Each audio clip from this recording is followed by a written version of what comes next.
20.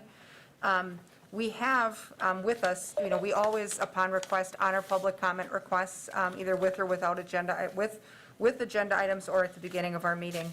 That said, Chuck Adorsey, representing the WAS Group, has requested just a couple minutes of our time for a quick update under the public comment section. Because there's no item for us to act on, there's nothing that needs action by us. And however, going forward, at some point, the WAS project may require street and road projects, and so he thought he'd give you a sneak peek of kind of where they're heading. And he'll be giving that same presentation to the full council at a later date, and likely also to the Economic Development Committee. So I agreed to give him a few minutes here. So before we get going on our consent agenda, let's take that public comment first. So Chuck, if you want to step up and show us where you're headed. All right. Where we are headed. Is this working? Is it switched on? Try it. It is on. I did. Working that one. It did work before. I wonder if the battery's out in it. Maybe try the other one. I can.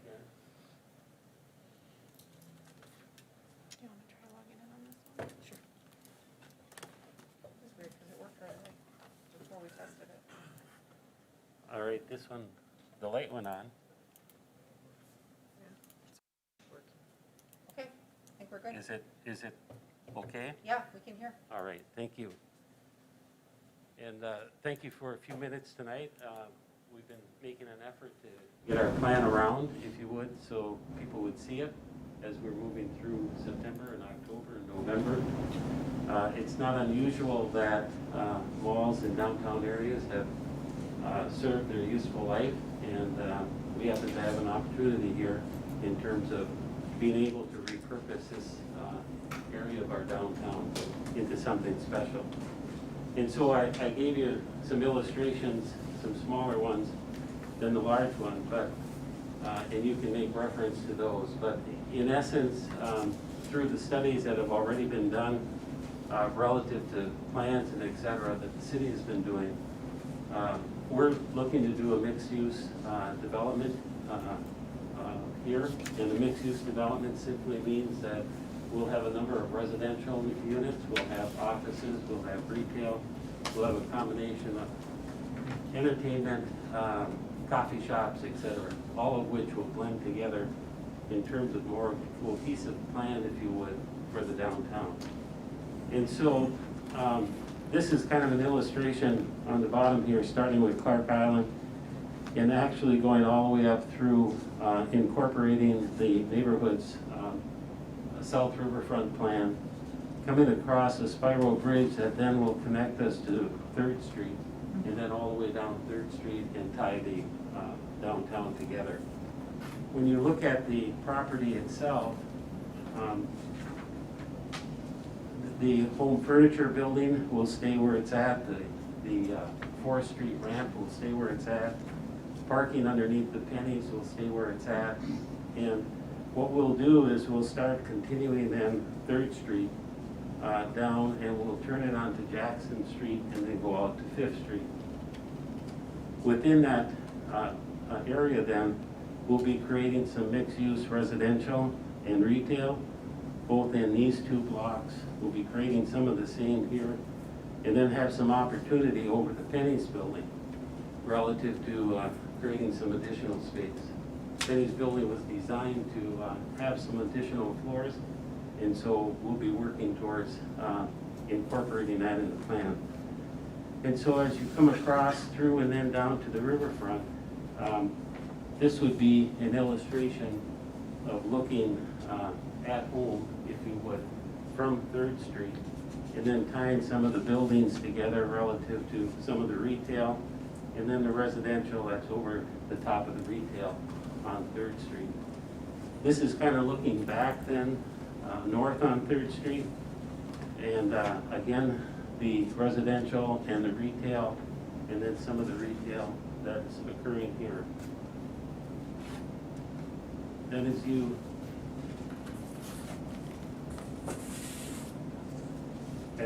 then continue down across the Pennies property, we'll be opening up the Pennies site so that people can transition through the Penny site, and then go all the way down, if you would, to the riverfront. And so this is kind of a view of that spiral transition area that'll tie us all together relative to some of the South Riverfront and Clark Island. Kind of a nice view. And then some of the retail offices, residential that can occur over the Penny's building. And then in between where 4th Street is, where these two residential units are, we'll open that up so that we have a nice pedestrian walkway that'll essentially connect to the Sears ramp, and then you'll be able to transition down to the 400 block and the Grand Theater, etc. So we'll be, as Lisa said, kind of continuing the plan. It is our objective to continue to work with the tenants that are currently in the mall. Most of them, their leases are up at the end of January, some are not. So we're going to start the process of working with them in terms of finding some homes for them, helping them in whichever way we can. We're going to, excuse me. I have a question. I had slipped my mind. Are there any other designs, or is this the only design that's being presented, or are there other designs that are going to be presented? This is the design that was selected out of several that. Who selected that? The citizens, the board? Basically, the WAS team in conjunction with the Greater Wausau GWPP, which is the Greater Wausau. Because it would have been nice if the Prosperity citizens had some input on different plans as well. And I also wonder where the money is going to come to pay for all this. Fund. Typically, in any program like this, it is a combination of the community, of the private sector, and the community in terms of putting sites like this together. Okay. So it will be a combination. So that's in general our direction, and we're going to move fairly quickly in terms of the project itself as we move along on the plans. So thank you, and I would be available at a different time to answer any questions. Thank you. All right, and so, as I said, Common Council will also receive a similar update. There will be an opportunity at that meeting also for council members to have question and answer with the WAS team. We'll bring them in. We'll set, at that time, we'll set a formal agenda item for a formal presentation from them that's at greater length, and, really talk about timelines and things like that. SISM's only role in this process is to imagine the roads coming back in where the street grid used to be to some extent. And so, as he showed you some changes that need to be made there as things open up, that really is going to be our role in the future.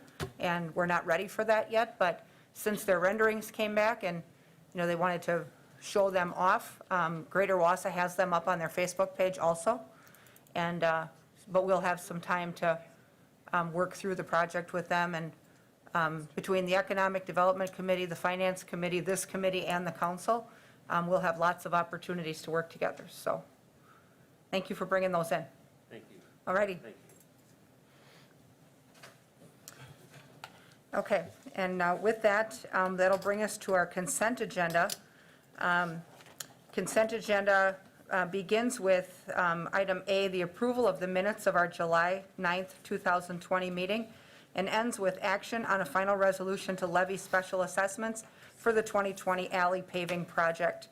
Do we have a motion to accept the consent agenda? Motion by Wadinsky. Is there a second?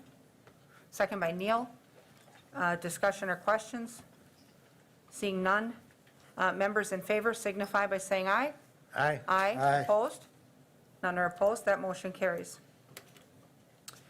Item number 2, discussion and possible action on the sale of 1321 Curling Way.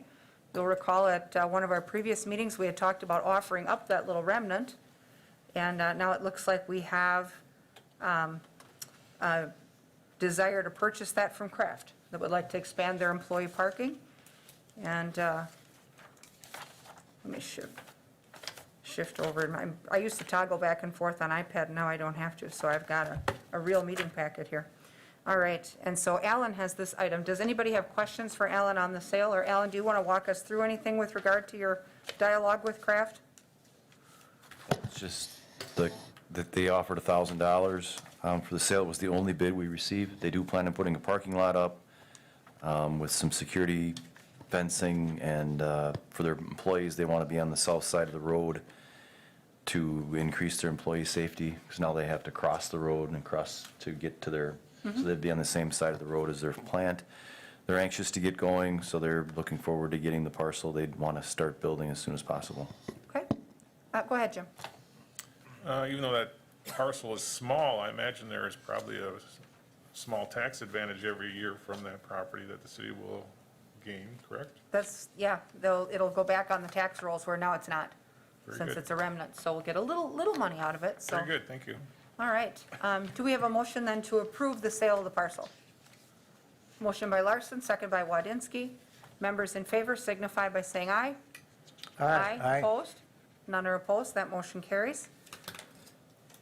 And that brings us to item number 3, discussion and possible action on creating section 10.01.055, avoidance of traffic control device prohibited. And we have Lieutenant Buckner with us on WebEx. And this is something that I assume stems from something we had him working on. Alder Ryan, who's not logged on yet, had some issues in her district that have arisen at, it's most obvious, it happens in other places, but it's most obvious at Walgreens at 17th and Stewart, where people will cut through their parking lot to miss the traffic lights. And it's been a problem for Walgreens, and it's been a problem for their clients. And so this ordinance creation would really allow enforcement to take place when that behavior is occurring. And I mean, it's quite obvious to the sector patrol when people are zipping through Walgreens parking lot and not pulling into a stall to acquire anything from Walgreens. So, Cord, do you have anything to add with this item at all?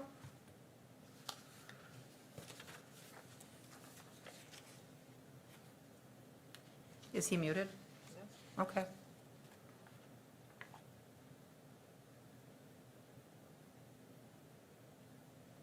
He might have stepped away from his desk too. He unmuted it, so. Oh, he did, okay. It says he's talking. But we can't hear Could I say something? him. Sure, while we're waiting for him to say something.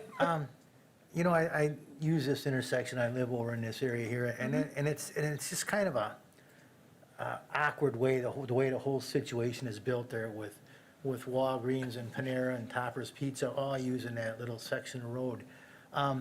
First of all, I don't know how you're gonna enforce this, you know, if you're gonna leave squad cars on the corner there. And second of all, if you really wanted to alleviate the problem, there's that, forgive me for saying this, but there's that vacant lot where the building just got tore down. Oh, Right- where right- CTL came down. Right to the west, right Yep. to the west of Walgreens there, it used to be a furniture store. If the city could acquire that and possibly make a side road out of that to eliminate the problem there and possibly put up some kind of barrier or something to keep the people out of that problem. I mean, I know it's something that's not in the budget and I know it's costly, but it's practical. Did you want to sit here? I can move down. And so I Sure. guess I just thought that would be something worth looking into also. At some point in the future, it certainly could be. I mean, if the private sector owns a parcel, who knows if it's for sale or available, but this has been, we'll recognize that Alder Ryan is here. We were just talking, Deb, about item number 3, which is a draft ordinance to allow enforcement for avoidance of traffic control devices, which kind of stems from the situation that your neighborhood has had at Walgreens, you know, where they're trying to miss the light. And this would allow some enforcement activity to take place there. We were looking for comment from Lieutenant Buckner, but he's not been able to get, we've not been able to get audio from him yet.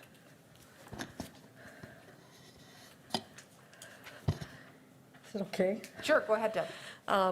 I'm sorry, I thought we were going to be on WebEx, and I tried calling in and was hoping we could be patched in by phone or whatever. So it happens that I think there's a couple of areas in my neighborhood that happened last year with the work on Thomas Street on 4th Avenue near Trinity Lutheran. People were using that as a shortcut instead of coming north, instead of going to 17th Avenue, which the city asked as a detour. And there were so many people trying to, at Stewart Avenue and 4th Avenue, turn, or people trying to turn left, especially during the fair, that people were cutting through the Trinity parking lot and speeding and type of thing. So it became an issue. And then just recently, in talking to one of our seniors, she had mentioned, besides with Starbucks issues, that one of the worst is at Walgreens, that there seems to be people using that as a shortcut Yep. to get to Stewart Avenue and Buffalo Wings in that area. And they're just zooming through that area instead of just trying to take the frontage road and instead of trying to do that shortcut. And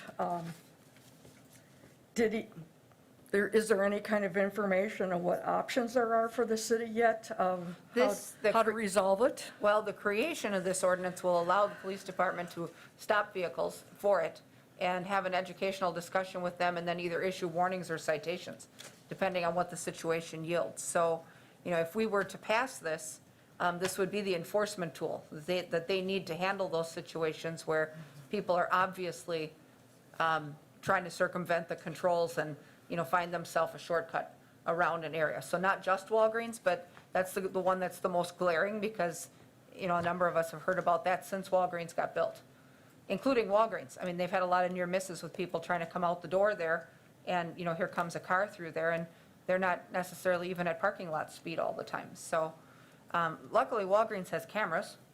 They see it happening quite often. So we still don't have Cord's audio? No, he called in, but we still can't hear him when he's speaking, so. Lisa, I was just going to mention too, using Walgreens in past years, I'm not using them recently, but there are some people that would take the exit and go from First Avenue, and what's that street just south? Is that Cedar or by Bethesda? No, Well, just north of there, that electronics place. Oh, yeah, Oak, First and Oak, That was Oak? behind Walgreens? Yeah. It's Oak Street. Okay, so Oak. So they would go from the Walgreens exit, go south a little on the one-way traffic going north, and then swing around and want to go to Oak Street. So there just seems to be some, as well as for the Bridge Street Walgreens, it just seems like some people are doing some near misses of really doing some things that are inappropriate. They are, and I think this would be a good tool for them to have in their toolbox, so when the need arises, they certainly would be able to use that. Do we have a motion to go ahead and approve this ordinance and give them the ability? We have a motion by Ryan. Is there a second? Second by Wadinsky. Further discussion or questions? I just have Go ahead, Tom. just a quick thought, along with putting like signs at either end that say no through traffic, do we have that now? I think Walgreens has them on their property. I think they put up their own. When you turn off, kind of off on Wagner Street, I think, at least at 17th and Stewart, they have some signage, I think they do at 17th and Stewart, yes. One thing that could be considered if Walgreens was amenable to the idea and the city cooperated with them is actually just make it impossible to drive all the way through.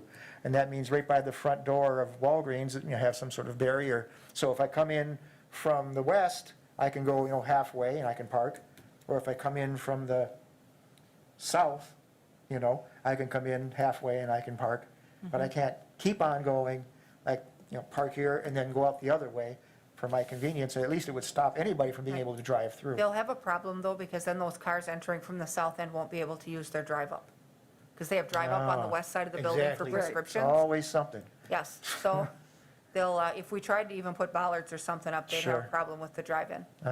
Okay. So, Well, and you don't know who's coming in and out of Cellcom over there, or Topper's Pizza, or Panera Bread, you just, often it's a it real happens. odd situation. Well, it It's a is, real but odd it happens corner. often enough with the Walgreens parking lot that it's obvious to the sector patrol when it's happening, and it's obvious to Walgreens when it's happening. And they've even reported it before. So, you know, I even as a, driving through that area, you don't have to sit in the parking lot at Walgreens for very long before you see people doing it. And it's just obvious that they're going right on through and not parking to go in and get anything. So, you know, I think that there's an opportunity for them to have conversations with folks and maybe get them to change behaviors. And if the behaviors don't change, then there's the next step too, so. But Jim, go ahead. I know people that have done that in the past, however, I won't do it again. However, Me too. however, this is not going to alleviate the problem or reduce the safety factor greatly, because the police can't be there all the time. Not all the time. No, they Very, have very, to see actually, it. very little of the time. Right. Uh, They'll have you know, to see it they and get a should- complaint, but, There should be some other things associated with this, maybe signage, maybe speed bumps. Mm-hmm. Speed bumps really reduce traffic and increase safety. And mentioned earlier, the closing off the road would be the best, but that can't be done. right, So And I'm that's- in favor of the ordinance, however, it's not gonna, right. I mean, they won't, yeah, Make as they're big an certainly not impact going as to be we able to, hope. like, sit out there, but at least they'd have an enforcement tool if they're summoned for an issue, so. Okay. Any additional comments? It's a baby step, I'll go with it. Okay. So we have a motion and a second, so members in favor signify by saying aye. Aye. Opposed? None are opposed, that motion carries. Item number 4 is discussion and possible action on the preliminary plat and the final plat for the Wausau River East Phase 2 subdivision. And you've got a map in your packets. Alan's got this one. This is the, it looks like it must be Phase 2 of the Blanker Townhomes? Okay. And so that project is waiting to get underway, and if we approve the plat, they can subdivide those properties and get moving. Does anybody have questions for Alan on this one? Deb, go ahead. I guess I have concerns about Blanker, if they're going to be a big house on a small lot with a postage-size yard. I don't think they're very attractive. They look odd, and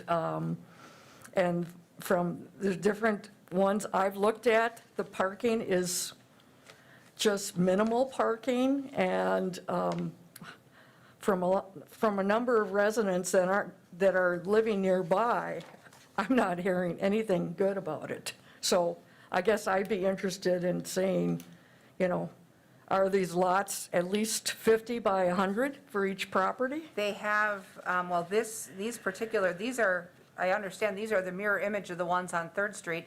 They have garages to the rear, and they are, at least from what we've heard in economic development, they are moving as fast as they can build them. I mean, they're full. And I so- understand there may be Yep. the solar tax credit that Right. some investors may like, but from what I'm hearing, people that I'm talking to that are Wausau residents, they would never, ever rent something like that. Some of them are for sale.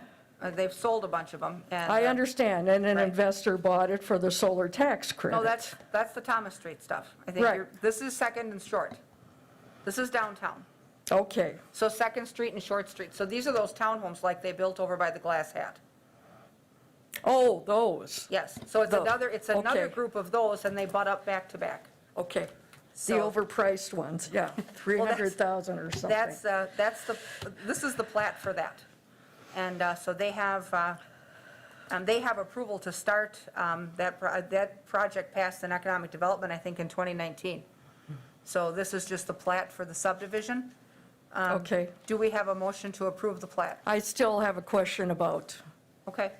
Well, let's take a how motion. many, how Let's much take the square motion footage first. for each one? Well, motion by Wadinsky and a second by Neal. And go ahead, Deb, with your question, and then, How many units are on a, like, 50 or 60 to 100 lot?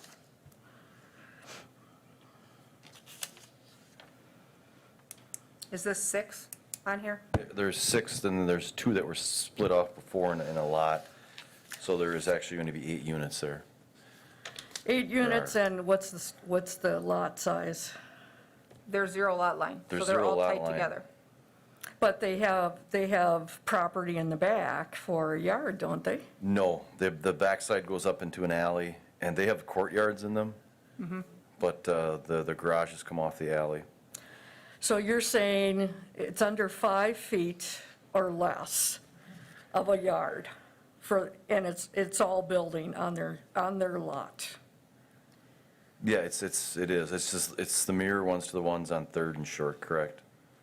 So the Okay. back doesn't have a backyard, though. It's got like a covered roof that goes between the back door of their unit and their garage. Okay, So their garage has like a entry door on the Okay. house side and a garage door out the other side.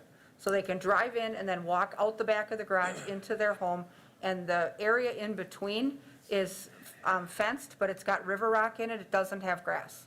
so there's no place for playground or grass? Well, there's minimal upkeep on them, so their target market is people who don't want to take care of a lawn.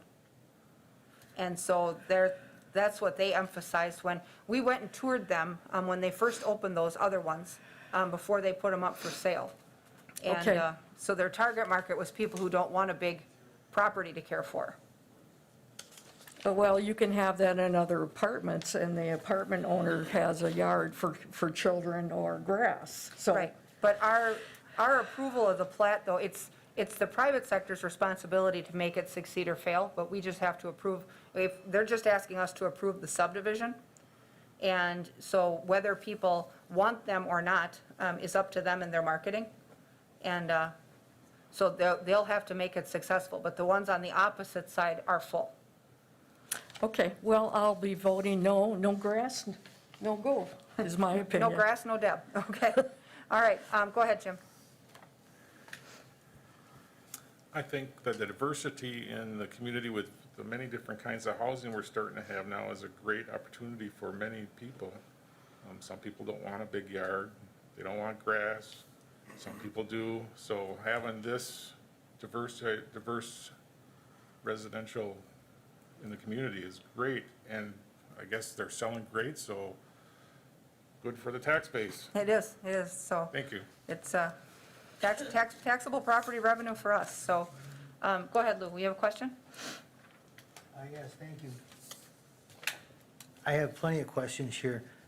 What are these, first of all, I see this whole document, to me, is incomplete, because I see no financial things involved here, like what are these lots assessed for, and what is Blinker paying for them? Is this going to be another situation where we're giving land away to a developer for $1?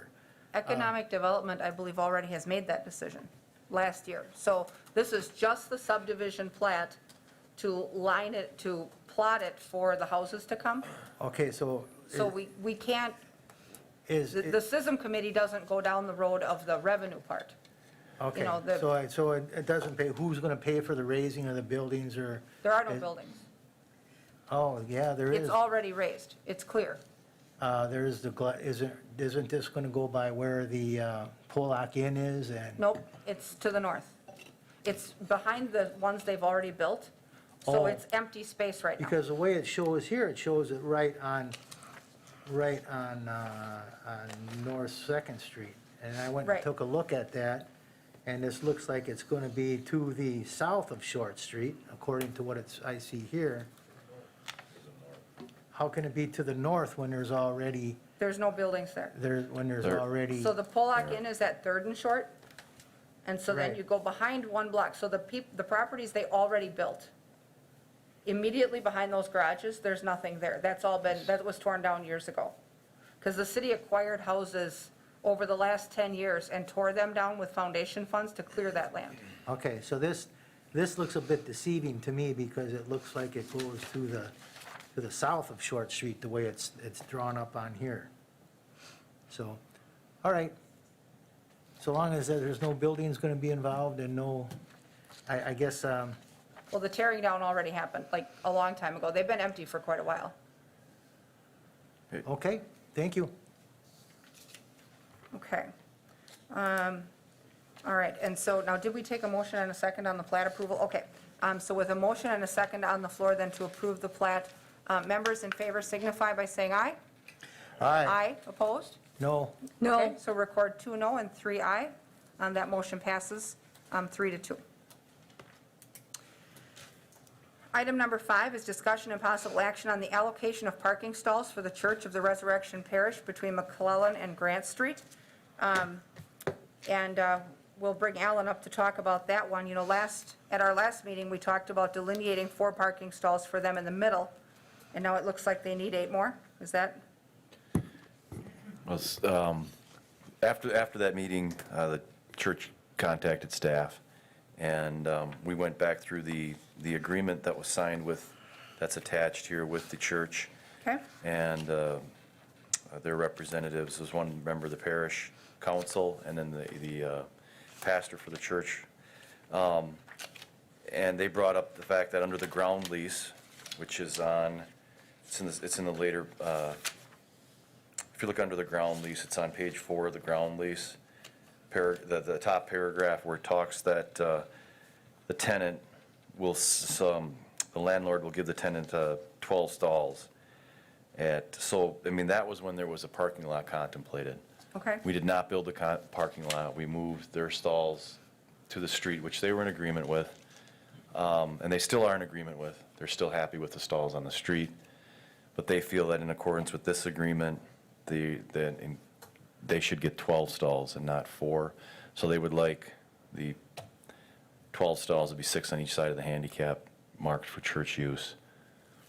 Are they marked church use full-time? They want them, correct, for church use full-time, Okay. How many stalls are there total? 20. Okay. So we'd still have 8 left for public use at any No, time? there's, I think there'd be 2 there'd be 4 left, because the handicap take up some in the middle and then handicap Oh, stalls. So sure. there's, Okay. I believe there's 6, I correct myself, I believe there's 16. Okay. So that would leave only 2 on each end for public use, and the 12 in the middle for, and then the 2 handicap. Okay. Well, So and it as a- would, in essence, almost have the whole block for the church use. but as a trade-off to the cost of building that parking lot, it's likely a smaller expense. So that's, we're bringing this back after talks with the church and then looking at the agreement that, that was their request to bring it back. that Well- They would like 12 stalls. And I think that the agreement that's already been approved by all sides really obligates us then to designate 12 stalls, and if there's no parking lot, we don't have much choice. I mean, we'd be in breach of the agreement if we didn't. So, committee members, do you have any questions for Alan? Go ahead, Deb. I was just going to say, I go to the pool quite often at the Y later in the afternoon, and the parking lot there is normally 80% full that I've seen. So I would think they have us, and it's, we signed the agreement, so. Sure. And there is the need. They are a very active church, lots of activities, and I think lots of volunteers. And I think we need to Hold up go our ahead. end of the bargain? Okay, do we have a motion then to allocate the 12 stalls? Motion by Ryan, is there a second? Second by Larson. Further discussion or questions? Seeing none, members in favor signify by saying aye. aye. Aye. Opposed? None are opposed, that motion carries. Item number 6 is discussion and possible action on stop sign placement at the intersection of 10th Street and Stark Street. And you have a map that Alder Neal passed out before the meeting. This is in his district. And he's been working on this issue for, I would have to say, probably 5 years. And the MUTCD standards, at the first time they evaluated it, they always want the stop sign on the lower traffic street. But the traffic issue he has is getting no better. And so we've asked to consider this tonight to put the stop signs on the opposite corners to address the situation. So I guess, Tom, do you want to start us off? And then- Yeah, that's why I put together this expertly made map. because just, trying to explain it without a visual might not have the impact that trying to show here. So vertically, towards that end pointing north, is 10th Street. If you're driving north on 10th, you'll notice as you get there to Bridge Street, where Kaiser Pool is, or by Tom Field, it dead ends. So you're either going to park or you're going to take a left down Bridge Street, or you might go down, take a left down DeKalb. The blocks between Bridge and DeKalb and between Stark and DeKalb are kind of like, two house blocks. So it's really, you put them together, you got a block. So if I'm tooling along on 10th Street, knowing that essentially one block ahead of me at Stark, there's a dead end. So I'm going to be slowing down and preparing to turn there or to turn on DeKalb.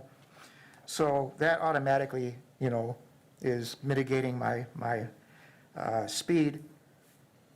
On the other hand, if I'm heading the other direction on 10th, if I'm going south on 10th from Bridge or DeKalb, I've essentially gone one block and I get a stop sign.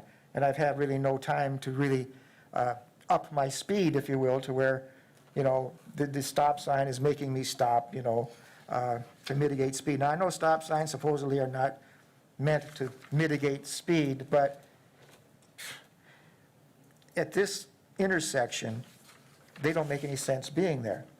If I were to go further south, I go 5 blocks to McIndoe before I see another stop sign on 10th, and another block to Franklin where I see stop signs on Franklin.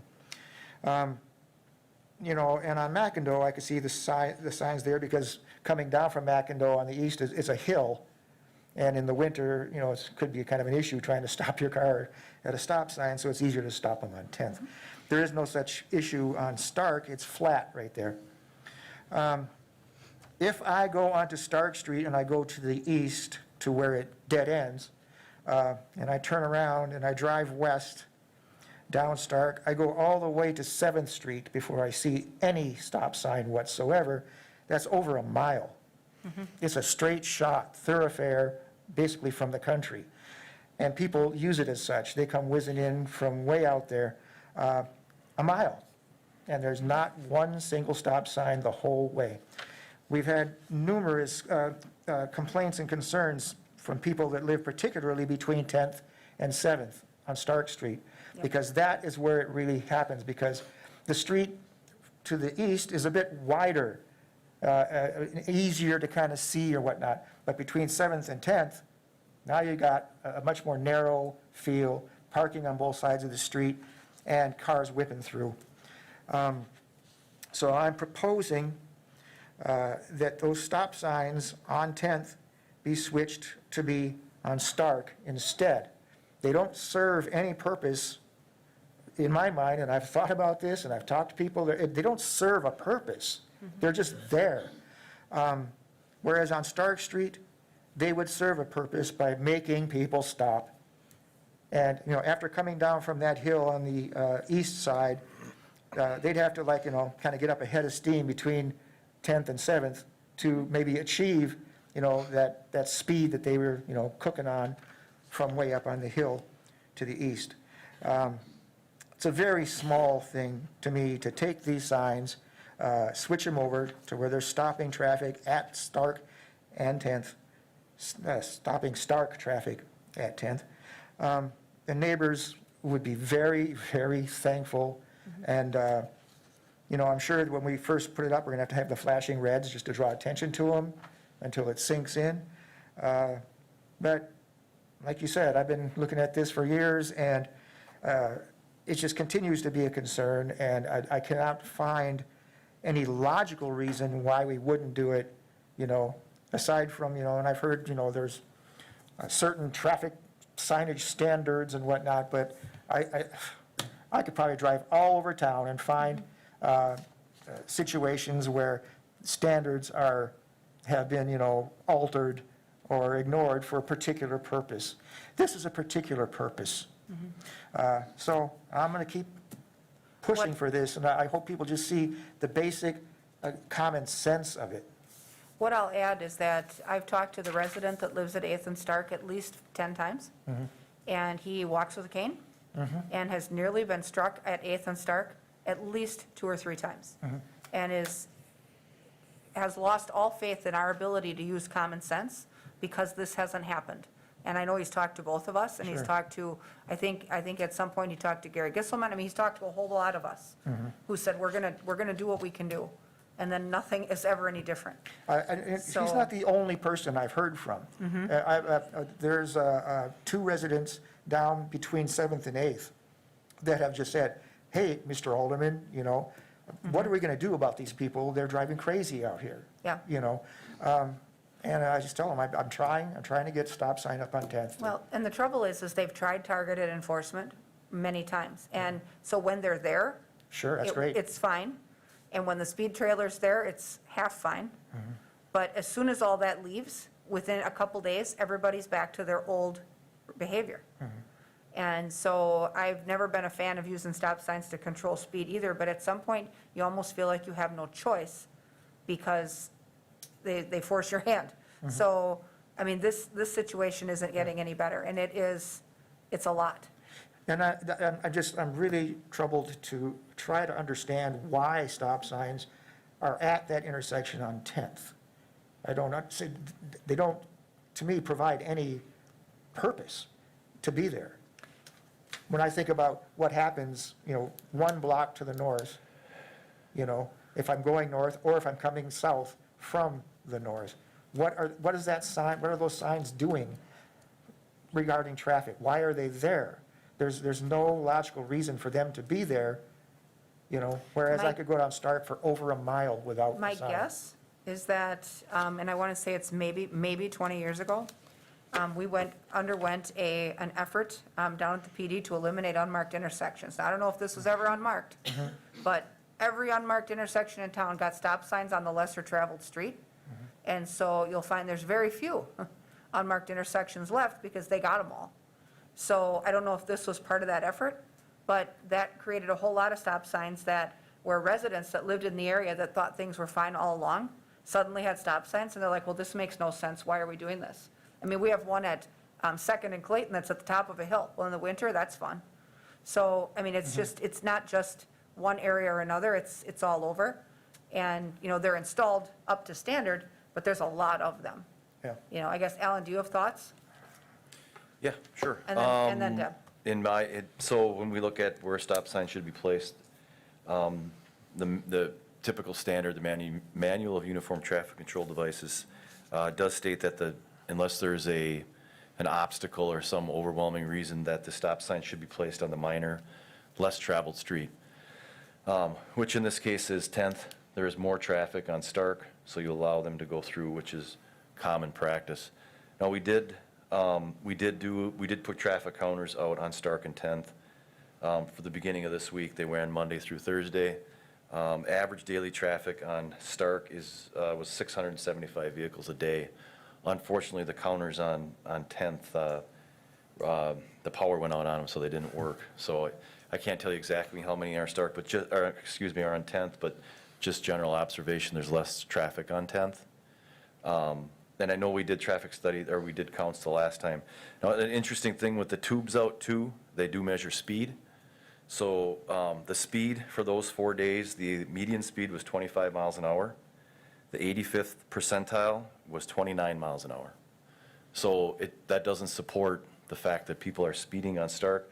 The maximum speed there was one car going 39 miles an hour, which obviously was high, but if you look at 85th percentile, 85% of the cars were under 29 miles an hour. So in my mind, it's functioning like it should. Okay. Deb, go ahead. Well, I was going to mention that occasionally when I've gone over by, I believe, like 7th and Stark, there is stop signs, I Yeah. think, on both sides, like you illustrated here, Tom. And then, isn't St. Michael's where they had their church and grade school in this area as well? Yeah. So maybe that's why the stop signs ended up being like they did. But I see your point. And that for people going down the hill, they can end up picking up a lot of speed, and it just seems like they're gonna keep on cranking unless there is some type of stop sign in the area. And I think one of the reasons you do put it on the, if you put it on the major road, people tend to ignore it or run it because they feel they shouldn't be stopping there anyway, and there's a lack of, there's more accidents if you're stopping the people on the major road. Then that's another, if you're, and obviously, you look at green societies too, you're stopping more people, it's less efficient for a motor vehicle, you have more pollution, you have more people getting mad and gunning it at the stop sign because they don't think they should be stopping anyway. Just if- all factors to If we consider. want our areas, though, to be more walkable and more, I guess, ped-friendly, bike-friendly, whatever, and we have this problem, I mean, these complaints from this area have been coming in for as long as Tom's been on the council. And so, at some point, I feel like in this case, we need a community-sensitive solution. And, something has to make the situation better. And, 10th Street is the less traveled street sometimes. It is certainly not the less traveled street on game day. When Tom Field is in use, 10th Street is, It's a bus line. it's yes. So, and when Kaiser Pool's open, 10th probably gets a whole lot of cars. So, I don't know. Tara, go ahead. And then Lou. What I wanted to say is, I understand Alan said the counters weren't working when they did the study on 10th. It might be worth delaying this so that you can get that full picture, because state statute requires municipalities to follow the MUTCD. It's a state statutory requirement, and the issue becomes, if you don't follow state standards, then if there's some kind of incident, personal liability, accident there, then the city can become involved in that kind of a lawsuit for failure to follow the state standards. Now, Alan said if there's some great reason for putting it on the lesser traveled street, but we're not quite sure today what the statistics are for 10th. So my recommendation, so that we can make sure we comply with what our requirements are under the MUTCD and not open ourselves to any kind of potential liability, is to finish the study, if Alan doesn't mind putting that counter out there, and maybe it should be placed out there at a time when it makes sense. I know, not too long ago, somebody was talking about 17th and Starbucks, and people went out there and counted cars on 17th, and said, well, we didn't see any backup. But they went on a day when there is no backup. You go there Saturday and Sunday, and there's a tremendous backup. So maybe we're also not looking at a good picture of, when that traffic might be occurring. Well, the trouble we have with 10th now and studying anything on 10th now is that high school football season isn't happening and Kaiser Pool is closed. So your normal traffic isn't there that would be there during the month of, July, August, and even September. We're not going to have an accurate picture. I mean, we would have to, we could count, but we'd have to recognize that that count is affected by those factors, and that, those counts would be exponentially larger if those other venues were running. So I don't disagree with having a complete study. The other option is if it violates MUTCD to take the stop signs off of 10th, we could do what we did at 12th and Randolph and make it a four-way stop. And nobody wants to see that happen, but if there's no legal way for us to take the stop sign off 10th, then you put in two more. And, people really don't want to hear that. But at what point are you not addressing the needs of a neighborhood and a community? Because the book says on paper that you have to have the sign there.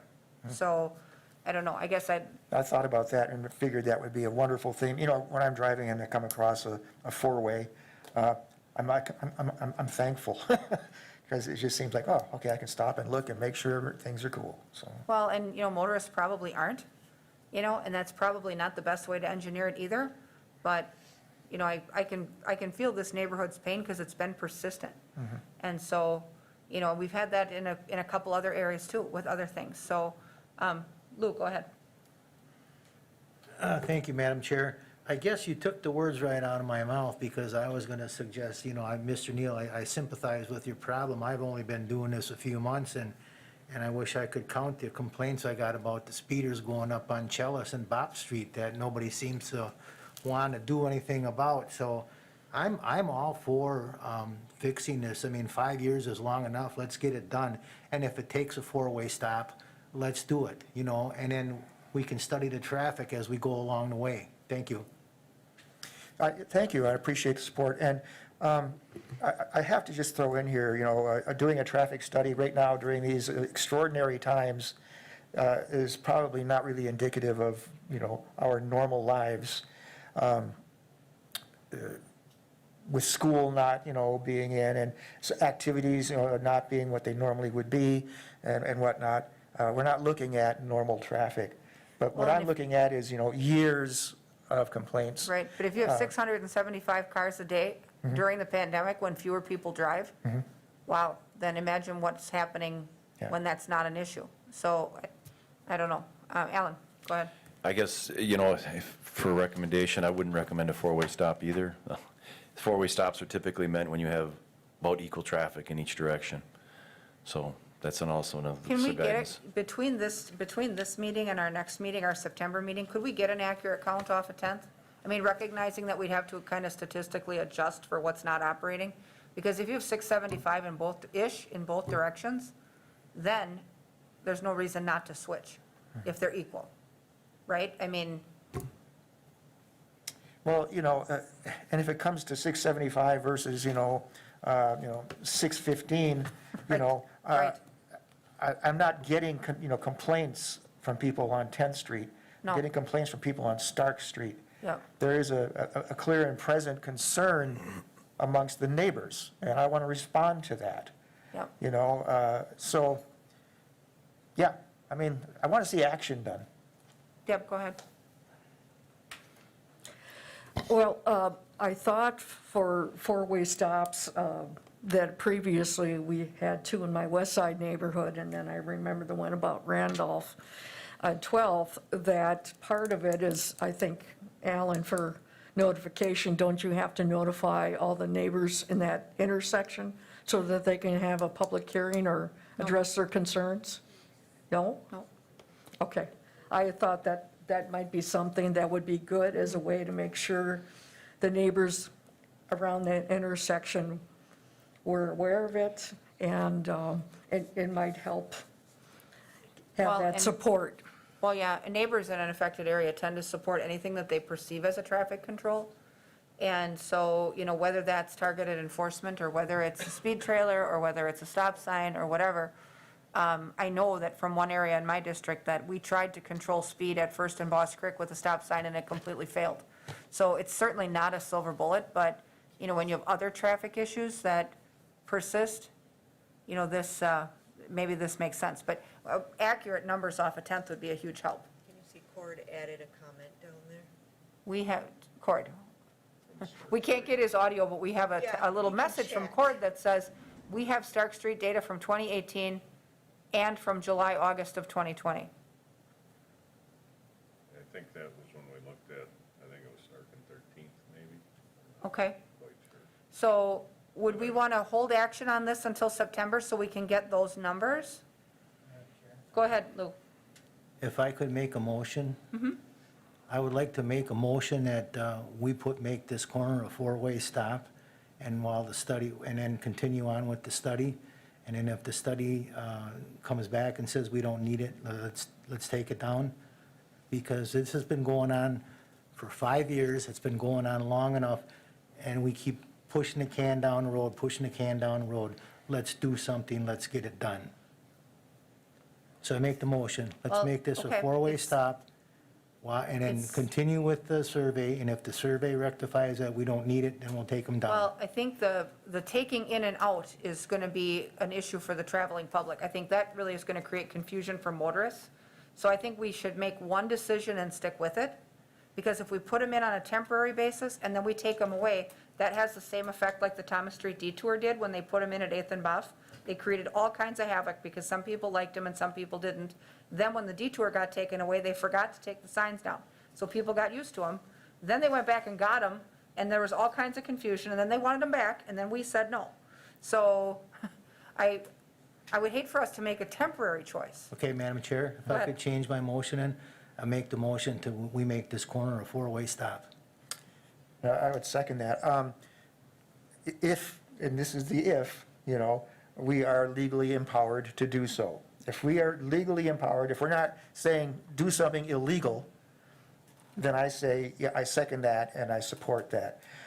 You know, it's one thing to have standards, and there's maybe another thing to, you know, get around standards that are seemingly causing, you know, trouble in certain areas. If we are legally empowered to make it a four-way stop, then I would support that. Does Cord have that data available now from Stark?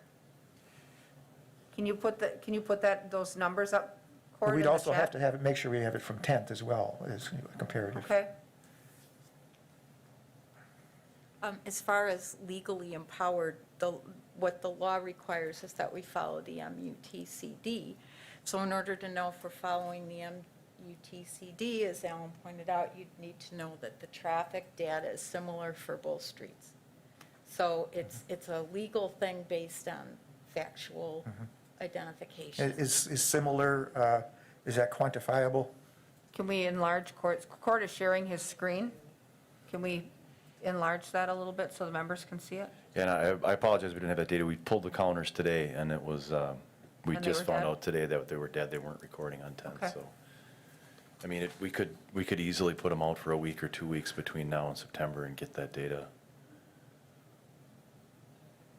I mean, are The you date- guys committed to having to make a decision tonight, or would you make your final decision at our next meeting, once we have some 10th Street numbers?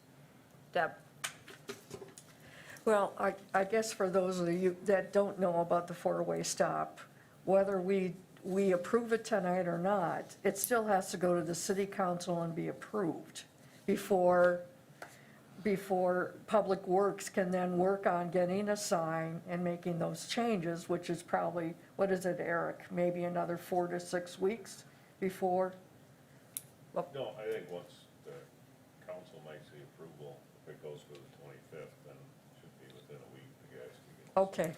So the situation we have, though, is if we send a recommendation forth to council and we find out in between there that our recommendation needs to be different. You know, my rationale with looking for the 10th Street data is to decide if we really need the four-way or if it makes sense to switch the two signs and just leave two signs. You know, because like Tom said, the stop signs on 10th really make no sense anyway, other than the fact that by the standard, they are the less traveled street.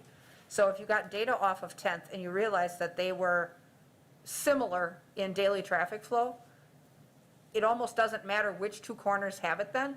And so that's what the piece I think that we're missing if we just jump to the four-way stop. You know, the reason we went four-way at 12th and Randolph is because there's a second building coming at Urban West that's going to be 65 more apartments. So we know that traffic is automatically going up, and everybody that just moved in there brought like 80 cars.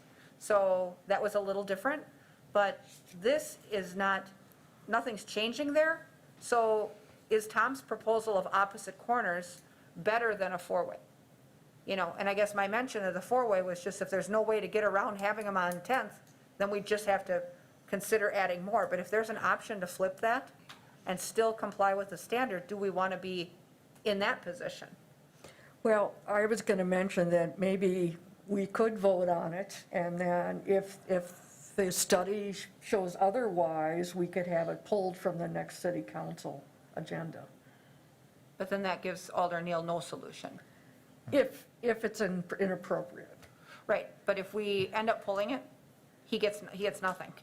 I understand, So- but it could also be that we're being proactive, and then we're waiting for the study to hopefully support that decision we're making tonight. Can I just throw in, you know, at the corner of 10th and McIndoe, there are stop signs on 10th. There's no way you can convince me that traffic on McIndoe is heavier at that intersection than 10th Street is. As I say, you know, 10th is somewhat of a thoroughfare, a north-south thoroughfare and a bus line, and McIndoe just goes up to East Hill. There's no way that intersection merits a stop sign there by standards, if you will. I expect it's there because somebody said, hey, you know, it's hard for me to stop my car on the hill, and somebody at City said, okay. And we've put it in at 10th and Jefferson or something like that, because of some car accidents that were happening in that intersection. See, we're responding to, you know, what could be seen as dangers or history of problems or complaints from the neighborhood. I do think we've got some leeway when we can legitimize what we're talking about in terms of people's concerns. You know, otherwise, why are those stop signs at McIndoe and 10th? There's no way that McIndoe's traffic is anywhere near what Stark is, for instance. And why are there signs there? Well, and I don't want to put Jim on the spot, but Jim knows an awful lot more about traffic patrol than the rest of us. Do you have an opinion on how we get where we're trying to get? Oh, you had to ask. Sorry. But we all know you have a skill set. Yes, I do, and I worked with someone's father who had a skill set that Well, was very that's why there's no similar. more unmarked intersections. I was around when that happened. I wasn't very involved, but all the training I've been to over almost 40 years now, all the professionals that I've talked with, they try and stick with that book as much as they can. Okay. I understand. I live on a street that's similar to Stark. I have traffic that goes by my house at 50 miles an hour, and I am pretty good at detecting speed. However, I've also been to many residents over the years that had similar problems. And when we went there, the problem wasn't as big as they perceived because they just knew a car was driving fast. But fast to them could have been 27 miles an hour at that moment. So it's perceived differently by people. I mean, I am wholeheartedly feel for these people because there is a problem that needs to be taken care of. However, we need more data. What is the crash data? What is the speed data over the years? What kind of pedestrian traffic is there? Are there bicycles in the area? There's a lot more we need to change things, but where it scares me the most is the liability question. I would not want to put the city in any liability because of something we do here or in council. That's against the So that has to standard. be answered first. So as a committee, do we want that data that Jim referenced? I mean, that's more than just car counts. I would suggest at It's- least It's a holistic picture of get what what we can happens for there. next month and then decide. Okay. Would you guys be amenable to that? To just, you don't have to make any motion. You can hold action for this month. We'll put it back on September's agenda. We'll ask Cord and Allen to get us the car counts and the whole picture there for what happens in this area. I'll withdraw my motion if you're okay with it, Tom. Sure, thank you. Okay. Okay, so let's defer action on this one then, and we'll bring it back for September. Thank you for your insight on that. Okay, so then that brings us to item number 7, which is discussion and possible action on the no turn on red signage for northbound 17th Avenue traffic at West Bridge Street. And so you may recall that a number of years ago, this committee opted to install a no turn on red sign at 17th and Bridge, partly because we had complaints from residents along Bridge Street that were having trouble exiting their driveways. The no turn on red sign didn't help. People don't obey it. The signage that's out there is tiny. Half the people don't know that there's no turn on red, and the ones that do know don't observe this. And the houses along Bridge have changed hands. So, at least the one that had the largest issue, that person doesn't own the home anymore. So the staff has come forward and asked that we consider removal of that no turn on red sign because it's really not functional. It's not functioning because less than half the cars are stopping. It sounds like. Ellen, come on up and walk us through there. Sure, the last time we had this up, the minutes are in, and Lieutenant Pekarsky and myself had, pretty much went on the record that we didn't recommend putting a no right turn on red, just because there was ample time for cars. There were gaps that for cars to make a turn on red, especially because there's a left turn arrow for the Bridge Street traffic where those people can so they can make their right turn. Lori sent letters out to the 1200 block, correct, Lori? The block directly to, the first block directly to the east of 17th. I did get one call from a lady. She said she didn't really want me to say her name, but she lives on that block, and she has no problem she would like it to get rid of it because she says nobody obeys it. She says she's lucky, though, because she has a two wide driveway where she can turn around in her driveway before she gets out. But if she has a car parked there and she's forced to back out, she does not trust the people making a right turn on. If somebody's sitting there, she will not back out of her driveway because she's pretty confident She thinks they're going to just go. they'll make the right turn on red because some people obey it and some people don't. She said if they do keep it, that she would request further enforcement to make sure that everybody obeys it, not just her. Okay, Jim? So in that letter you received, in that situation, it's almost better if there is no sign, people get out of her way so she can make that decision safely. That's what I read from that. And we're here for the big picture for is it helping 2 or 3 people, or are hundreds of people violating? Maybe we should. I think that's the case we're in now, that a lot of people are just violating it because it doesn't really make sense to them to have that, so then they just violate it. Right, right, or don't notice it in the first place, because the sign is really small. It's on the post at the corner, not across where you're looking, and it's smaller than an iPad, so I can see where people would miss it too. Lou, go ahead, and then Deb. Thank you, Madam Chair. I use this corner quite frequently, and the sign is quite small. And when I saw that this was on the agenda, I really don't have a problem either way, leaving it as it is or doing a no turn on red. But since this was on the agenda, I noticed one other thing that might be, that is a danger on this corner, and that is the trees on the southwest corner of the boulevard. As you're traveling, as you're looking west, if you're going to make a right-hand turn on Bridge, the trees on the boulevard need to be trimmed badly because they are down so low, you can't adequately see up that tree, Sure, up that hill. up the hill, okay. And I highly recommend that the engineering department get the Public Works out there, or whoever, Parks Department, and trim those And cut trees some up of so that. people can see better up that hill. Thank Sure. you. Okay. Any other, Deb, go ahead. Well, I recall some of this going on for a number of years, and yes, there was a couple of elderly people that lived on the south side that were having difficulty. And then with the no turn on red, it just seems like those that had the left turning lane and then the turn on red, so that some of them were having difficulties finding any break. But I was in Oshkosh for a day this past weekend, and it just seems like, is this a potential in the future roundabout? Or is there enough space to make it a roundabout? No? Well, I mean, anything. Well, I'm just wondering is that going to be what's the solutions are going? A lot of roundabouts, and the property on the north side is still not sold.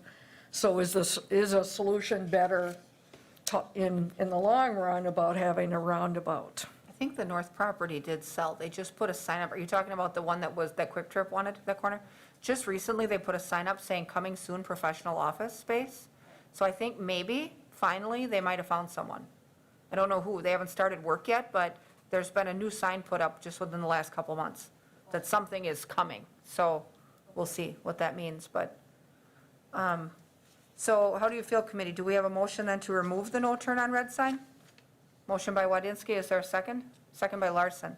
Members in favor signify by saying aye. Aye. Opposed? No. Record 1 no, and that motion passes 4 to 1. Okay.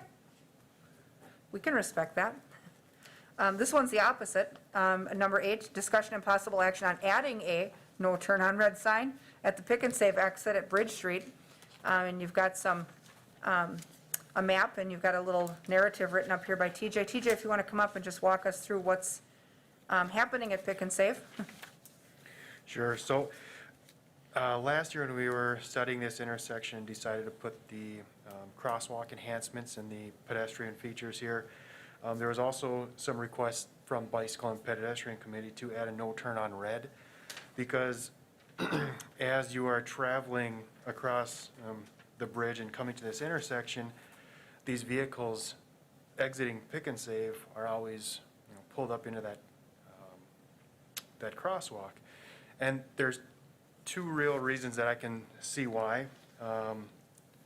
And one is the detection. Right now, our detection loops are actually in the crosswalk. So if you look at the map, that one car is sitting in the crosswalk, likely because they have to encroach into the crosswalk in order to trip the signal for a green light. The other issue is not being able to see oncoming traffic when you're trying to take a right turn, because vehicles in the left lane are blocking your vision to the left. So with this pedestrian project, we are adding loops that will be behind the stop bar. So that is solving that issue. But you still have the issue of when there's a vehicle stacking on your left side and you can't see. So those vehicles will continue to encroach into the crosswalk if they want to make a right turn on red. By putting a no right turn on red, these vehicles then really have no reason to pull up into the crosswalk. So that's why we are recommending a placement of a no right turn on red. Dumb question, but if we approve this, are we confident that we can put up signage that's noticeable enough that people will see it and obey it? Because that was part of the trouble we had at 17th, was that little tiny sign, and it was, when you're stopped, when you're the first car in line, it was above your car. So do we have adequate pole space there where we can put effective signage up? Yes, I believe so. There's a pole in place right now, just in front of that stop bar. Okay. What are your thoughts, committee? Jim, go ahead. When I shop there, I enjoy turning right on red. However, I know that I must stop at the stop line before I proceed to creep through the intersection after yielding to pedestrian, bicycle, and other traffic. But since staff recommends this, I do agree that they did their homework, and I would agree with it. Okay. Lou? Thank you, Madam Chair. I think this is a great idea, especially right now with the, again, I travel this street every day with my work, and with the bridge construction going on, I've witnessed cars pulling out. No matter how slow you're going through that road construction area, there's always cars darting out trying to get in across that bridge. I think now's the time for it, and I'll support this. Sure. Deb, go ahead. I have been on Facebook with the task force about homeless and other issues of people with disabilities.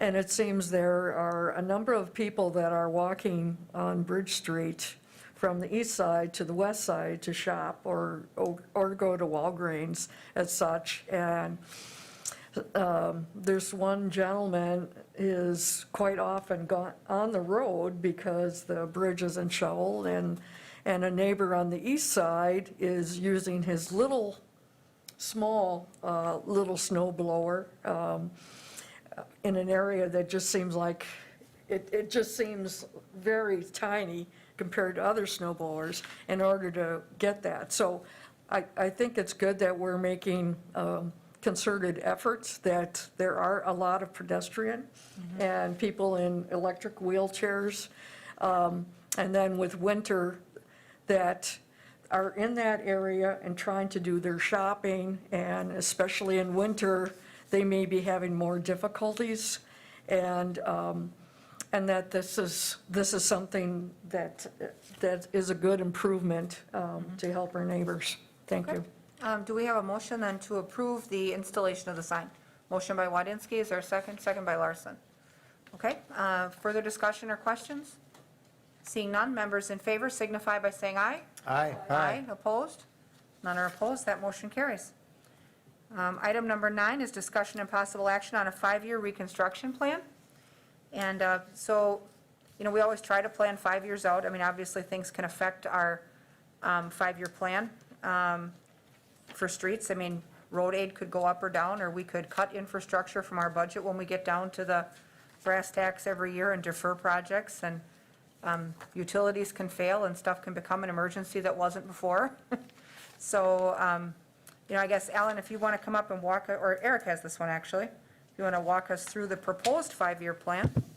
Yeah, so, at the last meeting, you approved the 21 street projects and, but for us in engineering, as we move forward throughout the year, because this won't come up again till next year, once we get our projects ongoing for the 21 season and we have time, we'll start working on the following years, with surveys and being out in the field and doing different work. So from the engineering standpoint and the budget standpoint, and the utility budget standpoint, we'd like a plan for the 5 years. And so, based on some of the streets that Alan had pulled out for you to take a look at, and then just some comments from the committee last month on some ideas on spreading streets out throughout the city in different years, and trying to stay within the typical budget that we have used in the past. I've kind of laid out 22 through 25. For your review, if you have any other projects you'd like to swap out or anything like that, or make any other adjustments, we can certainly do that, but then that kind of gives us a plan moving forward for our scheduling. I would just observe that this year we shook it up because we felt that our focus has been too much for too long on District 1, and there were worse things out there, so that's why we have this little diverse mix for 21, and I'm glad to see that this was mixed up a little bit. So the street that we decided to defer, you'll see that comes up again in 2023, but it gives us a couple years to get ahead of stuff in other areas that we've not been focused on. The only thing I observe in here, and, again, surfaces Bugby Avenue between Burek and Tierney, that is in front of the new water plant, but Bugby Avenue, literally, it flows almost no traffic, just the people that live between Burek Avenue and the river, and it's not a ton of people. And so if we want to do Bugby at some point, I see, the street that I see that's worse in your 5-year plan, that I drive almost every day, is 10th Avenue from Bridge to West Wausau Avenue. That is the street that runs from West Wausau Avenue, right at the corner of 10th by Wausau West, past the east side of Newman High School. There are so many potholes and so many patches there in the spring. You cannot drive that street, and the bus can't get through it either. It's awful. And it's way worse than Bugby, and it flows a lot of cars when school's on. So if we wanted to shift around a little bit, I would, and Bugby's in my district, but I don't feel that we need that before 10th Avenue needs attention. So I would like to see us take Bugby and move it to 2024, and take 10th Avenue and move it to 2022. I think the one thing with Bugby was that we're going to be ripping up a pretty good portion of that street with the water plant, and so we were trying to time it with that. Okay. But, I guess then it would be left in whatever we tear up, and, whatever those final plans are, then we would leave it, I guess, until 24. So Well, that was kind of the idea, with I guess Bugby. the tear-up that happens for the access to get the facilities in and out for the plant, whatever repair that gets made there would certainly be a temporary repair, right? I mean, we're not going to leave open gravel. Right, Put yeah. recycled asphalt or something on it, right, in the meantime, Right. just to buy us a couple Yeah. years. And so I would certainly think that with the flow that road gets, as far as being a low-traffic flow, if it has a, even if it's recycled asphalt pavement, or whether it's, chip seal or whatever it is, they could get by with that for a couple years, recognizing that, we're trying to get to the worst first. Okay. And, then once the plant is complete, which it doesn't open until 2023 anyway, then I guess I could see Bugby. But if there's anything on this list that I feel was capable of waiting, it was Bugby. Okay, So, I mean, just, I've not ever had a complaint about Bugby. And, even though we will have to damage it a little bit to get the plant up and going, 10th Avenue is so much worse. You know, and I guess the other thing that I see, and we did kind of spread this around, so we've got kind of a diverse mix of districts, and we have a few things that have waited forever, like Alan mentioned, that 4th Avenue stretch has been on for as long as he's worked here, so that'll finally come off. You know, how do you guys feel about this 5-year list in general? You know, if we were to take Bugby and swap it for 10th Avenue, that does free up an extra $200,000 in 2022, you know, because Bugby is only 400 versus 600, or Bugby was 600, and we were figuring 10th Avenue at 400. So you'd have an extra 200,000. I mean, you could add another street or two in 22 if we made that swap. Alan, what do you think? I just wanted to make you aware too that we do have some STP urban projects coming up. In 22, 6th Street from Horseshoe Spring Road to Evergreen Road will be coming up. And that's that overlay with the DOT, so we're gonna have to budget some money for that. Okay? And so there are other streets that will get constructed in here. And then we also have Stewart Avenue from 48th to 72nd in 24 or 25, which is going to be So we'll have a very- local share for that too. That's a very expensive project. That local share is going to be about $2 million. That we may be able to get some TIF funding for based on its location. But I just wanted to mention that those other projects are coming up. I mean, I don't have a problem with this list, or if you switch a few things around. I think Eric did a nice job with it. It's, I just wanted to mention those streets. Okay, Deb? I was just going to mention, I had my stuff up on my computer, but I guess for just kind of bringing in from the Water Commission information is that there is, I think, isn't there like 40 or 45 potential laterals of grant funding that you're trying to spend by the end of the year? And then the state supposedly has 27 million in an additional lead lateral that they plan on distributing again in the next few months to other municipalities, and it will be kind of a one-time, that's it, and maybe over a 3-year period. Eric, isn't that kind of correct? Yeah, so we have to put a plan together for the services that we're proposing, or we would be able to do each year. So they anticipate that 2 or 3 years for that funding that they will disperse it, so, and that will start, our application will be due sometime this fall for that.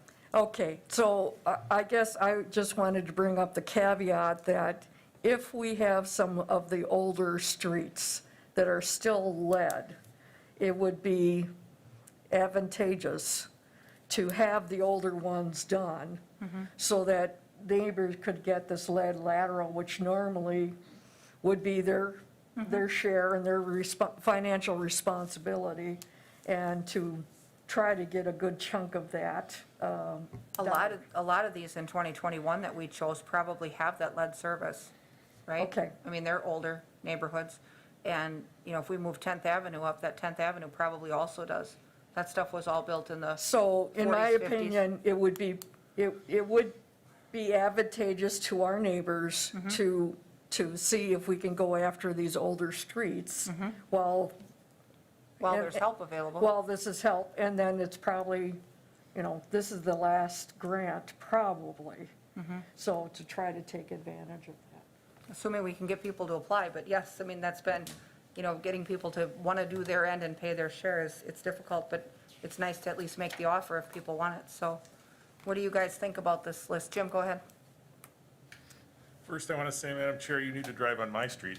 Well, the one comment I was going to make is that this 5-year list does have an absence of projects in District 5. And, you know, we've got kind of a nice split here because we've got some 3, 4, 6, 7, 8. But, you know, if we were going to take a project out of 2022 and swap out one that's $200,000 less, can we find a street in District 5? We need to, we've not picked anything down by you.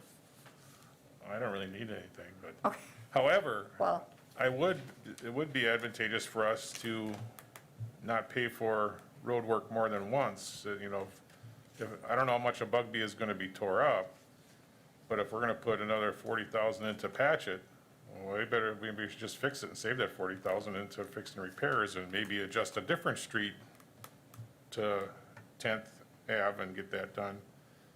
I'm just Maybe. saying, I'd rather not pay for something Right, twice. I would just like to see 10th, not wait till 2024, because it's And I don't have- rough already. I don't have a problem with that. So- And then relating to underground work with water and laterals and anything like that, that should come before, the street should probably be, if there's enough work on that street should come in under repair, because it's gonna be tore up anyway, and get that double duty out of it.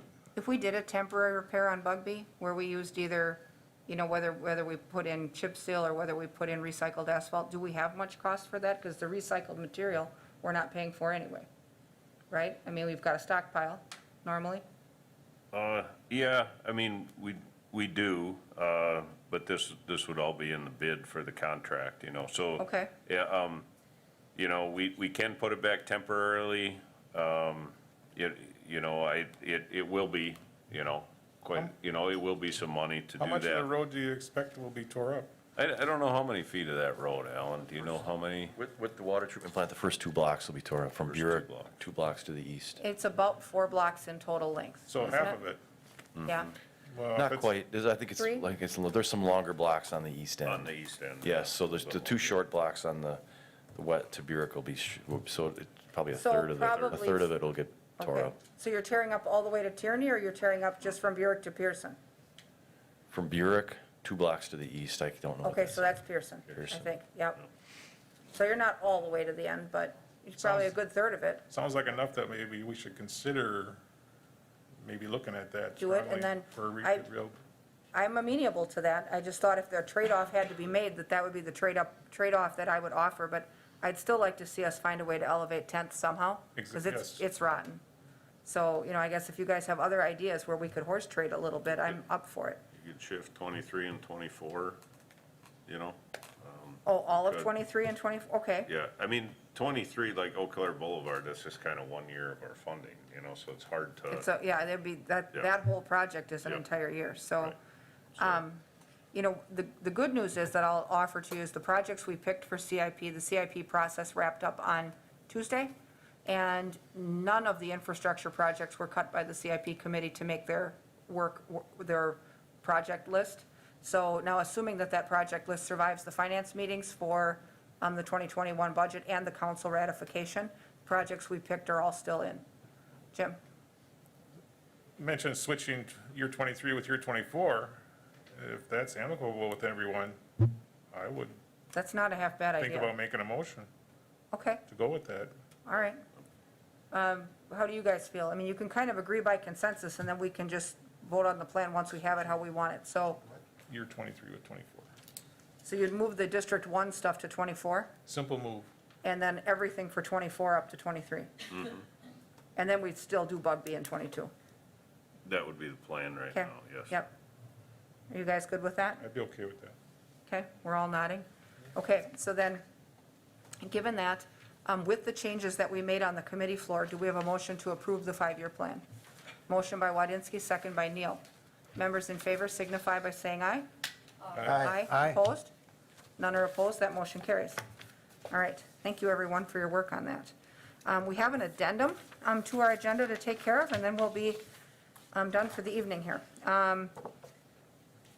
Item number 11 is discussion and possible action on an easement for Wisconsin Public Service, Charter Communications, and Frontier North at 814 North First Street, 920 North First Street, and 120 Franklin Street. So Alan has this one, and it looks like we're trying to bury some, or get some lines underground, huh? Right, so agenda item, the first one is on the riverfront. So if you've been down there, those are the large overhead lines that cross the new Fulton Street, and they go on the backside of those lots. The plan will be to take those down and then bring them up through the lots and bring them along First and River Drive. So that's what this is for. Okay. I know we've been trying to underground wherever we can because they're not, those lines then are not subject to storm damage as well, correct? And before we record this easement, we'll have a better map. I just wanted to make you aware of that. Okay. Right now, they just kind of put the maps together with the general lots, but we'll have Okay. a lot, it'll be in the same areas. It'll just be a little better map, because they say it's a temporary exhibit. Will engineering and survey department will approve those maps before we sign them. Before anything goes in, okay. All right, we have a motion to approve. Motion by Neal, is there a second? Second by Wadinsky. Further discussion or questions? Go ahead, Lou. Where are these lines, how are you going to dig these through Thomas Street? I see you have many Thomas Street locations. Well, that's our next item. Yep, that's Oh, the next that's item. the This is on the riverfront on the first. But I have the same question too. Okay, so we got a motion and a second on this one. Let's vote on this one. Members in favor signify by saying aye. Aye, opposed? None are opposed, that motion carries. So now that brings us to item 12, discussion and possible action on an easement for Wisconsin Public Service, Charter Communications, and Frontier North at 146 East Thomas Street, 206 East Thomas Street, 212 East Thomas Street, 226 East Thomas Street, 230 East Thomas Street, and 242 East Thomas Street. Yeah, so. So now to Lou's question. Yep, so these, if you're familiar with the area on Emter Street, if you go north of Thomas Street on Emter Street, there's those lines that run down the alley, and then they run through those backyards to the east, and then they run along the river, where the river's edge trail is going in. So the plan would be to remove those lines that go through those people's backyards and along that river's edge trail, because that new trail's going in with the wall. And they're pretty unsightly. So then what they would do instead is come from the alley, they would go down Emter Street. You'll see that the black line on Emter Street on the west side of Emter. So they would bury them there. That's a city-owned lot right now, that's a detention pond. So they'd bury them on the detention pond, they would cross Emter. Well, the reason you don't see it on that corner lot, an easement there at that, because that's a privately owned lot. And then 206 the city owns, 212 the city owns. So then we'd bury them. And then the other lots that they're burying in front of, the WPS would have to get easements from those property owners. Okay, But they're asking for these lots because then 226, 230, those are owned by the city. So what WPS would do, they would remove those from those backyards and remove them from that river walk. They would bury them, and they're asking for the easement to get them along the city lots, and then they would work with the homeowners to get those other easements. And then at that point, we wouldn't have any aerial in there, and it would be all buried so then none like of the rest the Thomas houses Street. along there then would have lines in the backyard anymore at all, right? I mean, Correct, they would all get buried. That's a plus for those owners, it feels like. How do they trench this, or do they directionally bore this? I mean, we've had concerns about digging and stirring up soils and stuff there before. They would dig their pits, but then they would directionally bore it. Okay, so they're not stirring up a lot of dirt or anything? No. They go in one hole and out the other? Okay, Yeah, I think it's also, this is the area when we did the Thomas Street where we stripped all the topsoil down 12 inches and So the brought dirt it in to the there's clean already? landfill. Yeah. Okay. That's correct. Yep. all right. Committee members, any additional questions for Eric or Lou? If not, do we have, or Eric or Lou? Eric or Alan? Oh my gosh. Long night. Do we have a motion to approve the easement? Motion by Neal, is there a second? Second by Wadinsky. Members in favor signify by saying aye. Aye. Aye. Opposed? None are opposed, that motion carries as well. So that's our last agenda item. Future agenda items is on our agenda. Does anybody have anything that they want to see on a future agenda that they know of right away? Deb, go ahead. I had sent you an email about a couple of concerns, and I drove by Elm Street where the Mountain Lanes Apartments are, and it seems that in the last day or so, the majority of the construction workers seem to be parking in the plaza southern lot. But it does seem that one way or the other, I think it would be a good idea, may not necessarily be something we want to do right away, but for future agendas, of limiting or not having parking on the south side of Elm. Because when you're coming up the hill and you have people that are, trying to make a left-hand turn at 14th Avenue, or buses, buses may see, around it, but there seems to be a little bit of a curve and then widening, so it's kind of a half-blind intersection. Yep, and that is something that I do have coming up for a future agenda. Court actually is working on that. He was Okay. gathering some data. He reached out to Metro Ride to find out what struggles they've maybe had there. And he's been doing some monitoring of that area for where the construction folks are parking and what we expect to see with those apartments. We contacted the developer, the builder, and they agreed to keep their people off the north side of the street and only park on one side. So that was a cooperative thing that they said they would do for us. Oh, that's helpful. I mean, Good. if a resident parks there or somebody, but they said they would keep all their contractors and workers off the north, they'll only park them on one side. So he said they agreed to do that. Super helpful. Okay. Now, I do have a couple of issues that involve some seniors that have some disabilities. I guess I'm just not sure if you have someone that has limited sight and is in a scooter, and she also has her dog, that's a therapy dog, that she lives in the area of the corner of Maple and 7th Avenue. And so when she's trying to cross the street, it just seems that some people are coming down, going west on Maple, and then it goes up a hill. And so it's kind of a blind intersection one way or the other, and people may not be slowing down. She also goes on 7th and Elm as well. So I'm just not sure, is there a way signage-wise that you're letting people know there's a blind person in the area, or a There's- blind intersection, There's or? a sign, I think, that we can put up. It's a yellow warning sign that says visually impaired resident, right? I mean, we have, I think there's one on 6th Street, isn't there?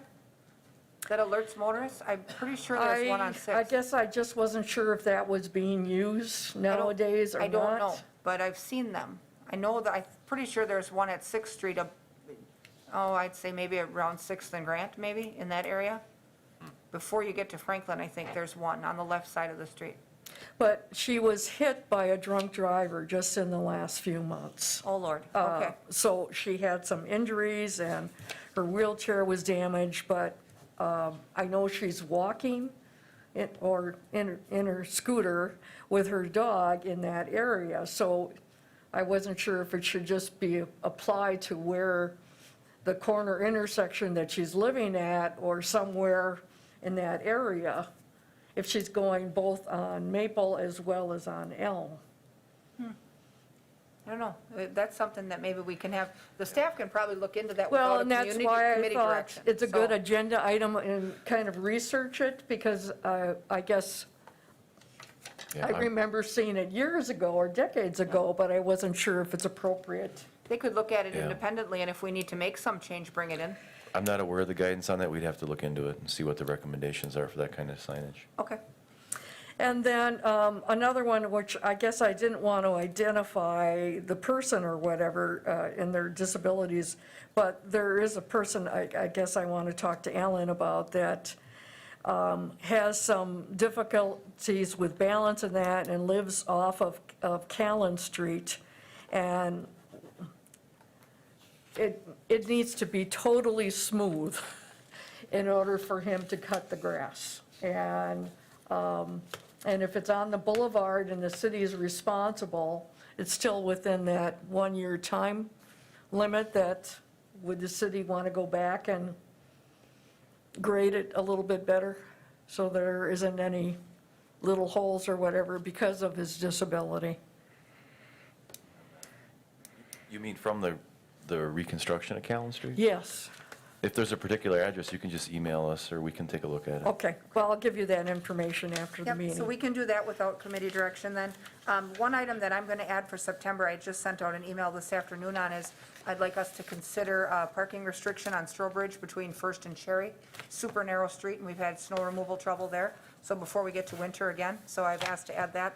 And then restriction on one side of Strobridge between First and Third, because we also have same trouble there, but it's a little bit wider. So we'll take a look at that and see if we can work through that before the snow flies again. Mr. Neal? Yeah, well, to that end, I wonder if Public Works might be able to put together a wish list of This problematic one was their wish list, but if they have others, I'm streets, sure you know, that, yeah. streets where they just can't make that, negotiate that turn, or they can't Yep. clear that street Yep. consistently. You know, that's, and if we can start finding, you know, the red streets and looking at options then on parking. That may be, because they actually requested Strobridge, so I've got that coming for us, but if they have others that they know are habitual problems, we'd be interested, especially since we're not getting rid of overnight parking in winter, we're going to enforce, but. It would really make our job a lot easier, It I sure think, if would. we just knew, we could start chipping away at the problem children. Yeah, and they know where all the trouble spots are, so, and where the super narrow right-of-way is and stuff like that, so. All right, so with that, I don't have anything else. If anything comes up in between, let me know, and we'll go from there. Is there a motion to adjourn? Motion by Larson, second by Neal. Members in favor signify by saying aye. Aye. Aye. Nobody's ever opposed. We'll stand adjourned. Thanks, everybody.